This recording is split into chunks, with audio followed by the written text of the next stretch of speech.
Hello everyone, this is Mumbo and welcome back to another episode on the Hermitcraft server. It is episode 171 and today we're going to be doing something really quite interesting. Now, in the previous season of Hermitcraft Season 4, for anyone who saw it, first off, I just want to say thank you for continuing to support the Hermitcraft series. That's pretty incredible that you're following on from the seasons and everything like that. But also, you might remember that towards the end of that season, I created a part of my base that I think I can't even remember what I called it. Was it like the I build your silly ideas zone or something like that? I basically created this massive area out the back of my base where you guys could suggest things that you want me to build and I would build them, and we ended up with a giant flushing toilet, I believe.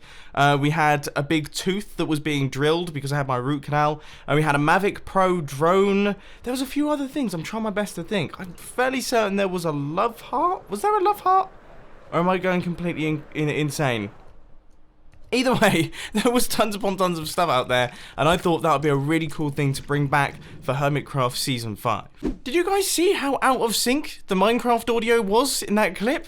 Those fireworks sounds played about 15 seconds after I fired the fireworks. I don't know what's going on. Anyway, hopefully that problem is now fixed and these sounds are now actually happening as I fire the fireworks. But the first thing we have to do for today's Hermitcraft episode is we need to find out where we're actually going to be building this thing. Now, obviously, we're not going to be building it anywhere near the town. We're not going to be building it in the snow because I don't like it when things get covered in snow.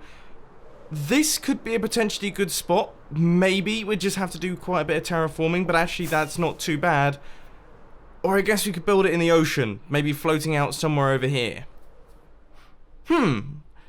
That's actually quite difficult. I think I've decided that we're going to be building this thing in the ocean. Okay, we're going to be building it in the ocean, and then I'm probably going to build up some form of island around it. So we're going to create our own I build your silly Hermitcraft ideas island. That has a good ring to it. Now, the reason that I'm in the Redstone testing world is because I actually want to mess around with some block palettes because I want to make this place look cool. I like this idea. I like the idea of the floor being a bit like this. And I like the idea of the fence being something. But probably not that. Maybe if we just did cobblestone in the middle. Oh, that's a little bit better. I just feel like it needs a little bit more depth, but I don't know how to do that. Right, I really like that idea, but I'm not 100% certain that we're going to have enough andesite to actually do it. So what I'm going to do is I'm just going to grab all the andesite I can. It looks like it's enough, but you never really know with this sort of thing. But I'm just going to grab some, and I'm going to start constructing it out in the ocean. I think our area is going to be a 64 by 64 space. That seems like a pretty good idea to me. So I'm just going to start chucking in blocks. Ugh. Part 1 has been completed, so we have got the ring going around the outside, and this should give us a rough idea of how big this place is going to be, and also what it's going to be looking like from my base. So let's just head over here, and let's take a look. Yeah, that's a good distance away. I didn't want to build it too close, but I wanted it to still be visible from the base, and I would say that's actually a really, really good spot for it. And then as you can see, I've got a handful of blocks going around the outside. That just shows me where those pillars are going to be going. So now we just have to build up all of the spirals running through into the middle. And you know what? I wasn't actually planning on doing this, but this would be perfect in the form of a third-person time-lapse, especially because I haven't actually done one of those for a little while. So in today's super fast time-lapse chat, I want to talk to you about something that I'm incredibly excited about, because last week on Wednesday and Thursday I travelled up to Northampton to film with a guy called David Lane, who owns Workshop 77, which is a classic car garage. They work on cool classic cars and things like that. But recently they actually took on a project with David's personal car, which is a classic Porsche 911. He bought this 1970s Porsche 911 that was pretty rusted by the sounds of things. It was an X-race car, but it was in need of some serious work, so they did the full restoration, and then they got to work on modifying it, and they put more modern engine in. It's still an air-cooled engine, but they put the latest air-cooled engine in from the 993 Porsche. So that's in there. It's got about 300 horsepower, which doesn't sound like much by modern standards, but considering the car weighs less than a ton, it is fast. It's incredibly fast. They put all new suspension in. They did all the performance parts and everything, including these gorgeous wide wheel arches. So the car just looks incredible on the road. It looks insane. It's completely bonkers. And we travelled up, we filmed with it, we did a full interview, we did lots of filming in the workshop, and obviously got plenty of shots of the car on the road.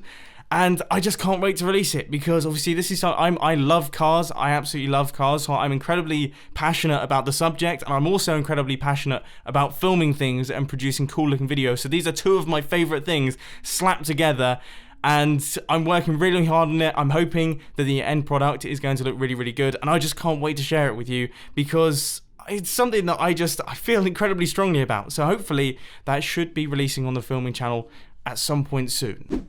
We just about managed to do it by the skin of our teeth. We have got 4 stacks of andesite left, and I am actually going to get out of here, because by the look of things, we have created a little bit of a mob farm out in the ocean here. But as you can see, this looks really, really cool, and something that I hadn't actually thought of is that, well, the way that it's kind of created like this almost bow tie sort of shape. That looks great. That's worked out so much better than I expected. Okay, so we still have all the gaps, so what I'm going to do is I'm going to pop down to the storage system, and I guess I'll fill up my entire inventory with stone slabs, and then we're going to have to do all of the stone sections as well. So that's like the other half, part 2 of this filling in area. Now in the second super fast time-lapse chat, this is going to be a really short one. I just want to say, holy mackerel, what on earth is going on in England? Okay, I know I have spoken about this at length in recent Hermitcraft episodes, but what is going on with the heat in England at this point in time? It's been like consistently hot for the past 2 weeks, which is great. I love it. I'm having a great time. Obviously when we were filming, it was fantastic, beautiful clear blue skies, but this studio, I need to work something out, because it is, I would say we were registering at about 40 degrees Celsius in this room. I would say that that's probably about right. It's ridiculous. Also, I should probably give you an update on the bee situation. I believe they have been removed, which is great for me. It means that I can actually leave my studio, but I don't know where they've gone. So unfortunately, that's going to be the end of bee updates from this point forth. And that one was considerably faster. Now that I can actually run around and place the slabs kind of in the gaps, it was a lot quicker. But I just want to see, have we lost the effect of the bow tie? Is the bow tie now gone now that we've got all these stone slabs in, or is it still visible? I'm hoping that it's still visible. It sort of is, but we also have some interesting lighting going on there. That's a bit of an odd one. But yeah, it is still visible. It still looks like a kind of bow tie sort. I don't know if you guys know what I'm talking about, but anyway, it's done, it's finished. We've got all of the 4 completed. It looks really, really cool. Now it's time to start work on the edges that are going to be going around the outside. And to do that, we're going to need tons upon tons of spruce wood, which I don't think we actually have that much of. Excuse the lag. Yeah, I've just remembered that our system is backed up with items, which means that they are currently all flowing through the system, which is creating a bit of a slideshow. Thankfully though, we do have the industrial tree farm. Now although this thing isn't particularly efficient and is a little bit old school, this sort of thing still works really well. But I would like, at some point, to build one of those crazy automatic spruce wood farm. Have you seen those things? Where they have like the leaf breakers and everything like that all kicking off. I don't know if it's any faster than something like this, but it just looks wicked. How high was each one of these in my redstone testing world? I think it was 4 blocks tall. Yeah, so we've got stair, fence, stair, slab up at the top, I think. And then on top of these things, that was terrible. That was awful Minecraft playing. On top of these things, I guess I'm probably going to have to put slabs on top of these pillars as well, just to stop any mobs from spawning, because, well, actually, that reminds me, I need to put some lights on this thing, because otherwise this is going to be one giant mob platform.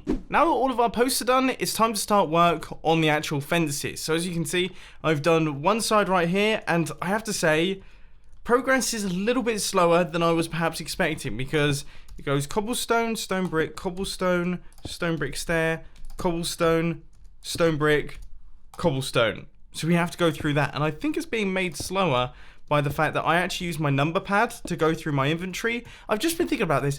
How do you guys go through your inventory? How do you go through your hotbar? Do you use the scroll wheel? Let's see if I can use the scroll wheel. So that would be like that, and then like that, and then like that.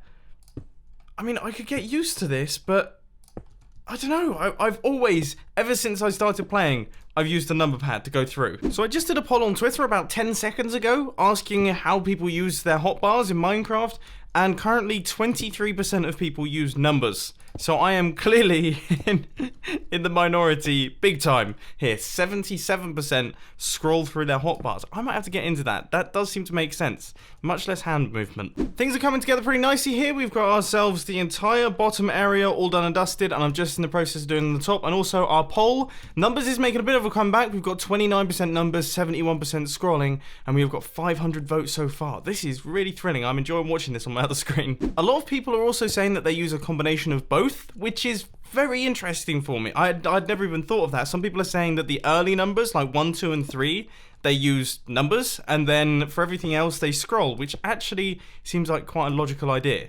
Anyway, despite debates about number pads, scrolling, and something that I'd totally forgotten about, which is pick block, I personally just pick block pretty much everything. In fact, I will travel like 100 blocks to pick a block with my middle click button rather than looking for it in my hotbar. I'm that ridiculous. But this thing is now all completed in terms of all of the cobblestone that we have going on. So now it is time to actually, well, I guess, yeah, lighting still needs to be done, definitely. But fences. Oh yeah, the fences in the middle. We don't have anything in the middle here. I've just gone around, so I placed in all the stone slabs, all the fences are in as well. But I've placed in these wooden slabs on top, and I don't like the way that it looks. I think we're just going to have to go without. I think we're going to have to go without on those because it's too much of a height difference between the slabs and the tops of these. That looks much, much better. Yeah, it's night and day. It's so much better without all of the slabs on the top. So now let's take a look at this thing in its finished form. This thing is fully completed as it stands, and I have... Oh, that looks so cool. That looks so cool. You know what? I mean, I've never... So, in my entire time playing Minecraft, I've never done that kind of... It's not even a spiral. What would you even call that? Just kind of having those rings going around like that. I've never done it. And it's a really, really cool effect. It kind of makes it look quite modern. In a weird kind of way, despite the fact that we've used what could be considered old blocks. Okay, this isn't like a modern looking build. We've got spruce wood, we've got cobblestone, we've got stone bricks. Like, you'd expect that to look semi-medieval. I don't know what I'm talking about when it comes to building, but that's how my head works. That has ended up actually looking... Yeah, like some kind of new age, super modern area. And I can't wait to start getting builds in this place. But then part of me kind of gets a little bit worried that I'm actually going to ruin the look of it by building things in there. I might just leave this thing standing there. Anyway, right, okay, well, what next? Okay, we've got our floating area. Obviously, this isn't going to be flying above the ground. What we're going to have to do now is we're going to have to gather up some dirt. We're going to have to gather up some grass. We're going to have to gather up all of that sort of thing and kind of terraform around it to make it look like its own little floating island out there. Yeah, that shouldn't be too difficult. But before we do anything, for goodness sake, before we do anything, we need to light this place up. So I've popped over to Tango Tech's Ridiculous Witch Farm, and I'm going to pick up a handful of stacks of glowstone because it looks like he's doing okay for the stuff. I hope he doesn't mind. Yeah, he's... How does he have this much? That is one ridiculous witch farm, and this place, as always, is absolutely beautiful. This is a tricky shape to light up. So we've got those ones done so far, but that hasn't got us any closer to the entire thing being lit up. You can see I've done the diagonals and the straight, so currently I've got a bit of a pizza. We've kind of got a pizza shape going on. Do I go up like this? But even then, that's not going to do the trick. Oh, how do I get this lit up? This is really, really difficult. It's hurting my brain. Let's see how this setup looks. So, I've kind of switched things up a little bit. I can't even remember what it looked like last time. But now we kind of have this grid formation coming in. And you know what? That actually looks pretty good. Especially because all of these glowstone blocks are going to be covered. I actually think that this way of doing things is going to work out quite nicely. So, we'll have... this will be another line of glowstone here. So, it'll go 2 blocks across. And then it'll run up to that pillar, so that's how we're going to be doing that one. And yeah, we'll kind of work it from there. Let's have a look then. Okay, so this is what it looks like with all the glowstone in place. And you know, originally I was going to cover it up. I was actually going to cover it up with pressure plates, but you can't actually place those on top of glowstone. So I was going to use carpets instead. But now that we actually have all the glowstone in, it looks really cool. Like the way that the shapes kind of move around with the shadows that are created by our andesite here, I like that a lot. I don't think we should mess with that. That looks super, super cool. Yeah, I mean, the way that the glowstone kind of comes in on the corners, and everything should be properly lit up. I mean, we'll quickly pop into the F3 screen here. It's the only place I'm a little bit worried about is here. But where there would be, so there would be a dark spot here where mobs can spawn. We actually have stone slabs, which means that this place is now fully and entirely unspawnable. Because any dark spots that we have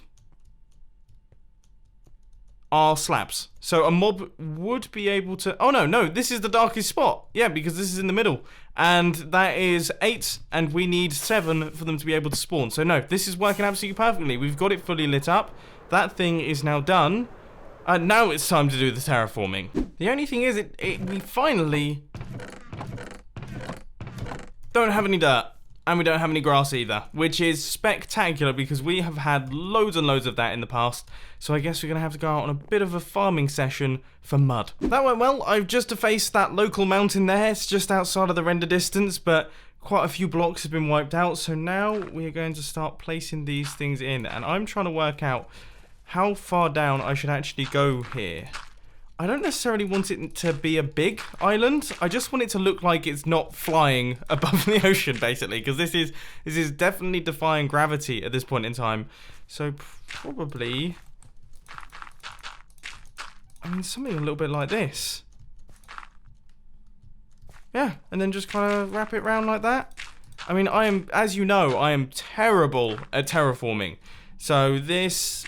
yeah, it's going to be a bit of a struggle. Right, let's go. Let's see how this is looking then. Come on, do your worst. Well, I mean, not natural, but not a bad start. Okay, we have to take the positives here. Very obviously terraformed by me. You can see we've got like a regular wave pattern going on there. We definitely need to sort that out. But no, not too bad. Not too bad. Okay, yeah, let's work on it. Let's take our second look now that we've got a bunch more of the grass going around. And that is looking, yeah, that's looking a tiny bit better. Much better on this side as well. It's looking a lot less uniform, which is that's definitely a good thing to see. I'm really happy with this spot. This is a cool little place that we've built in today's episode. This should just about wrap things up. So that has just wrapped around there. That gives us that. That now means that we have got one full terraformed edge going around the outside of this thing. Now, obviously, you know, most of it is dirt for the time being, but eventually that will form into grass. And this is the new zone that is sat just on the outside of my base. Just out over here.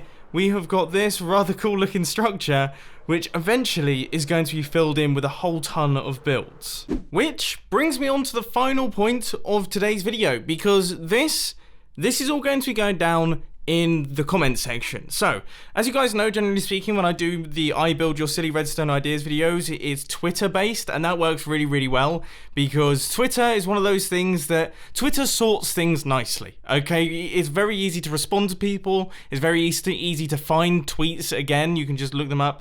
They're nice and easy to sort through, it makes life easy for me. YouTube comments, I mean, famously, they tend to be a little bit more manic, and they're a little bit more difficult to manage, so that's why I've never really used it for the Redstone videos, but I thought I'd give it a go for this Hermitcraft episode, and I'm also going to put out a tweet as well, so I should be covering both areas here, because obviously, I need builds. I need things to build in this area. I need your suggestions. So I want you to head down to the comment section and let me know the silly things that you want me to build in this area. Now, they don't necessarily have to be redstone related, just like in Hermitcraft Season 4. If you want me to build a giant toilet, then I will be happy to build a giant toilet. It can be any things, and I'm going to try my best to construct a whole bunch of them in this zone right here, and we're going to fill it up to the brim with all of your builds and all of your suggestions, and it should hopefully end up being a really cool little area in the base.